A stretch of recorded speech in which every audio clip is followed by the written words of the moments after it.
সকালে ঘুমাতে উঠছি 6টা বাজে, উঠতে দেই 6টা, উঠতে দেই 1টা বাজে।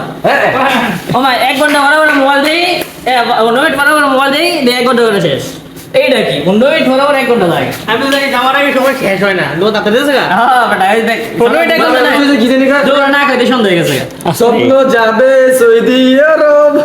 ঠিক আছে মাঝে গাইস আজকে নাই যেতেছে আমগো থেকে, তো একদিন একবারে আমগো থেকে যেতেছে।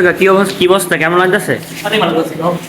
একদম চিল চিল। হ্যাঁ তখন আমরা থাকলে তো খালি খাই খাই খাই খাই খাই খাওয়াই দে খাওয়াই দে। খাই খাইতে বেশি করে গেলায়। নাহিদ আজকে আমাদের ছেড়ে চলে যাচ্ছে প্রবাসে। খুবই মিস করবো নাহিদ তরে। অনেক দিন একসাথে থাকা হয়েছে, প্রায় 13-14 বছরের মতো। আজকের দিনটা যেমন আনন্দে কাটলো তেমন কষ্টেরও, কারণ আজকের পর থেকে হয়তো আর সামনাসামনি দেখা হবে না অনেক দিন। তো আজকে সব বন্ধুরা মিলে একসাথে হয়েছি, কারণ সে চলে যাবে তাই তাকে বিদায় জানাতে আসলাম। যেমন সবাই মিলে একসাথে হয়েছি, যেমন আন্দোলন লাগতেছে তেমনই খুবই কষ্ট লাগতেছে নাহিদ চলে যাচ্ছে। আবার হয়তো দেখা হবে 3-4 বছর পর।